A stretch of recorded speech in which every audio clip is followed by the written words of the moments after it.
Hola amigos, en el aire huele a gran tormenta y los vecinos de Europa del Este otra vez sacaron esqueletos del armario y se están golpeando apasionadamente con ellos en la cabeza.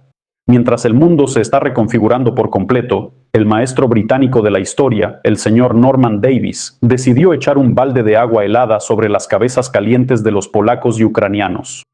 Sobre por qué los viejos resentimientos se convirtieron en el arma principal de Moscú, cómo Stalin logró reprogramar la lógica de pueblos enteros y por qué los imperios siempre terminan igual, hablaremos en este video. Vean hasta el final, va a ser informativo. Por favor, denle like, en apoyo a la clase trabajadora, en apoyo a la aerodinámica. Amigos, campanita, suscríbanse, ya lo saben todo. Gracias por el apoyo. Ahora vamos al grano, es un material muy interesante. Sí, está escrito en la edición polaca ONNET, parte 1, el microscopio histórico contra el hacha política. Hablemos con sinceridad, cuando los políticos empiezan a lamentarse profesionalmente o al contrario, a indignarse con justicia por eventos de hace 80 años, eso significa que se avecinan problemas. El conocido historiador británico Norman Davies, en su reciente entrevista para la edición polaca, como ya mencioné, ONNET, explica literalmente con ejemplos sencillos por qué la actual tensión en torno a Volinia del 43 no es simplemente una búsqueda de la verdad, sino una manipulación. En su opinión, es una simple estupidez y peligrosas manipulaciones políticas. El señor Davies llama con toda razón a los señores que están allá arriba en el poder a dejar a un lado las emociones y usar el microscopio. El principal problema de las discusiones modernas entre polacos y ucranianos es la pasión por las generalizaciones nacionales a gran escala. Cuando en Varsovia dicen que los ucranianos cometieron la masacre en Volinia, suena contundente. Pero desde el punto de vista de la ciencia histórica, eso no es del todo correcto ni profesionalmente adecuado, dice Norman Davies. El profesor recuerda que este pecado en el año 43 no lo cometieron los ucranianos en general, sino una fracción específica de un movimiento concreto. Lo repito una vez más, estas no son mis palabras, son palabras de Norman Davies, para que lo entiendan. Intentar pintar a todo un pueblo con la misma brocha es la mejor manera de garantizar que surja un nuevo conflicto de la nada, y para alegría de una tercera parte, que está sentada por ahí en los pantanos y se frota las manos. Aquí está el asunto. A algunos camaradas les gusta jugar con términos sin siquiera darse cuenta. Por ejemplo, la palabra aterrador abanderismo, escribe el señor Norman, con la que ahora asustan a los niños probablemente desde Breslavia hasta Vladivostok. Davies les recuerda cuidadosamente a las partes que, mientras todo ese horror ocurría en Volinia, el propio Stepan Bandera estaba, por supuesto, encerrado en un campo de concentración alemán, Sachsenhausen, para quien no lo sepa. Por lo tanto, darle una orden directa para esas acciones, era físicamente imposible. El banderismo era una ideología etnonacionalista radical de una parte de la resistencia ucraniana durante la guerra.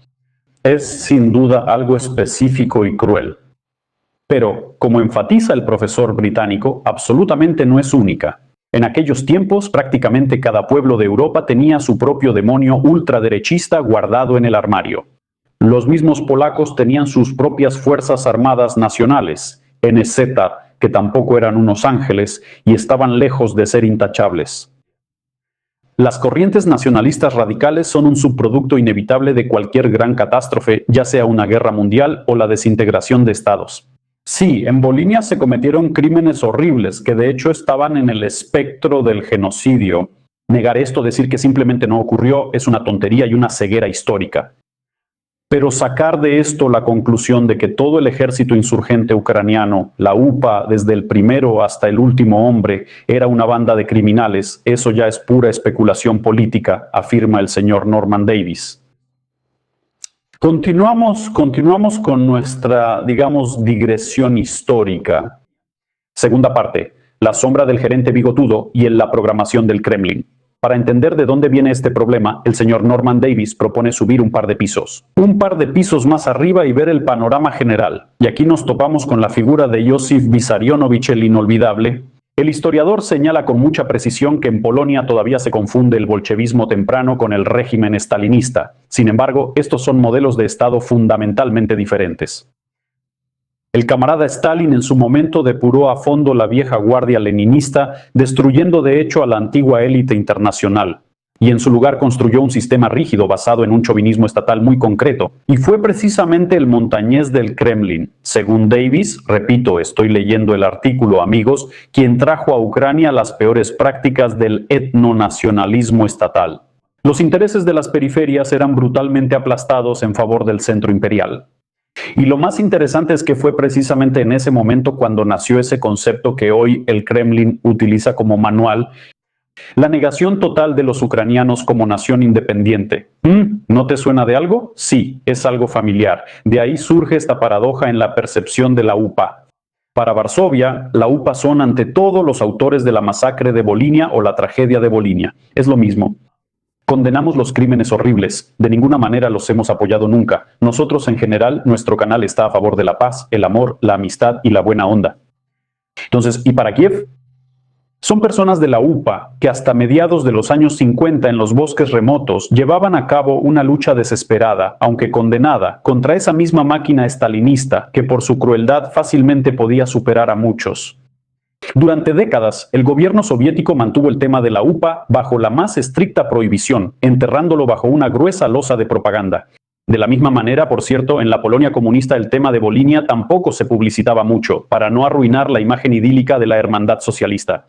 Al final, cuando en 1991 la represa se rompió, para millones de ucranianos el descubrimiento de la historia de la UPA fue un shock y una revelación.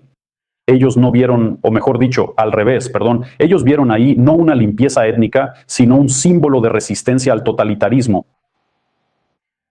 Por eso el señor Norman Davis habla sin rodeos. Él dice, hay que decirlo claramente, la UPA en general no fue una organización criminal. Su objetivo principal era luchar contra los ocupantes, tanto la Alemania nazi como la Unión Soviética. Aproximadamente el 90% del personal de este ejército no tuvo ninguna relación con los acontecimientos en Volinia. Así es, lo repito una vez más, para los especialmente dotados, porque estoy seguro de que ahora el 90 comentarios serán, no sabes de historia, ¿por qué abres la boca?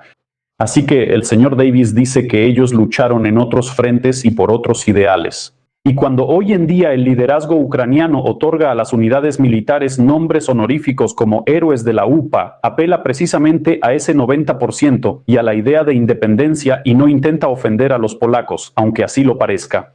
Es extraño que nadie pueda hacerle entender esto a Vladimir Alexandrovich. Sin embargo, en Varsovia se niegan obstinadamente a escuchar esto, prefiriendo avivar el incienso de la venganza histórica. Y aquí pasamos a la tercera parte. Gestión del tiempo para los agravios y la ley de la desintegración de los imperios. Lo más sorprendente de toda esta historia es el asombroso sentido del momento que tienen algunos políticos polacos. Ucrania ya lleva 5 años en un estado de enfrentamiento militar extremadamente duro.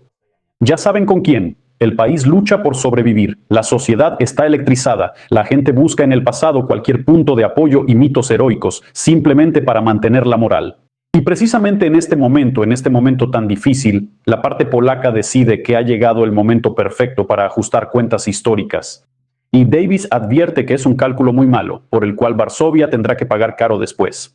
Polonia tuvo décadas enteras de relativa calma después del 91 para, tranquilamente y sin gritos, crear comisiones históricas conjuntas, organizar excursiones y llegar a la verdad. Entonces eso no habría destruido a nadie. Hacerlo ahora significa conscientemente amargarle la vida a tu propio aliado clave. El historiador hace una analogía dura pero muy ilustrativa con el conflicto de Medio Oriente. Cuando en octubre del 23 Hamás cometió un ataque bárbaro contra Israel, fue un crimen terrible. Pero la respuesta posterior de Israel en Gaza llevó a un número incomparablemente mayor de víctimas entre la población civil. La violencia genera violencia de represalia, que a menudo supera a la original en escala. En Volinia, después del ataque ucraniano, siguieron acciones de represalia polacas. La sangre ya corría a raudales en ambos bandos. Intentar hoy jugar al juego de quién empezó primero o qué hizo Bogdan Khmelnytsky durante la Gran Guerra Europea es lo más irresponsable que se puede hacer. Según el señor Norman Davis. Cuando termine esta guerra, por cierto, Davis está seguro de que los ucranianos no ganarán, Kiev tendrá una memoria muy larga. Y ahí seguramente recordarán cómo, en el momento más crítico, los vecinos en lugar de brindar apoyo incondicional empezaron a torcerles el brazo por eventos de hace 100 años.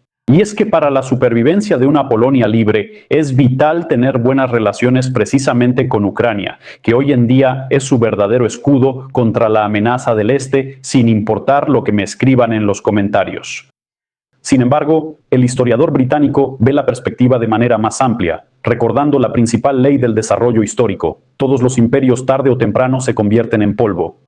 Y por cierto, él tiene un pasaje interesante sobre el vecino del Este. Sí, que Rusia durante siglos ha construido su sistema de influencia en Occidente, promoviendo su propia versión de la historia incluso a través de las universidades británicas. Porque, por ejemplo, en la ciudad de Oxford hay una cátedra de historia de Rusia. Esa cátedra ha florecido desde el siglo XIX, mientras que los temas polacos o ucranianos apenas sobreviven por ahí, en la periferia, como parientes pobres. Pero ningún poder blando, ninguna propaganda salvará una estructura estatal si su objetivo es destruir a todo un pueblo y quedarse atascada en el pasado. ¿Qué dice el señor Davis? Yo nací en el imperio más grande del mundo, en el británico, que era más grande que el ruso, y ese imperio ya no existe. Así es como Davis lo resume irónicamente. Si el Kremlin no logra someter a Ucrania, y por lo que parece no lo logrará, el propio Estado ruso en su forma actual inevitablemente comenzará a desmoronarse. Y entonces el mapa geopolítico de la región cambiará de manera tan radical que todas las disputas actuales entre los diputados polacos y ucranianos sobre las formulaciones en las resoluciones les parecerán a las futuras generaciones insignificantes. Bueno, disculpen la expresión, pero según las palabras del señor Davis, somos solo ruido y alboroto. Lo principal es que, para el momento de ese cambio tectónico, los vecinos no hayan terminado peleados por viejos mitos, olvidándose del futuro real. ¡Qué artículo tan interesante! Amigos, espero que les haya parecido interesante. A mí, mucho. La verdad, ahora trato de comer bien, o sea, alimentarme correctamente, sí, y hacer ejercicio. Bueno, deporte es mucho decir, más bien hago ejercicio para ver en persona el pronóstico que nos mostró el señor Davis. Muchísimas gracias por su atención. Denle like, escriban comentarios, cuídense a ustedes y a sus seres queridos. Por ahora es todo. Hasta la próxima. Adiós.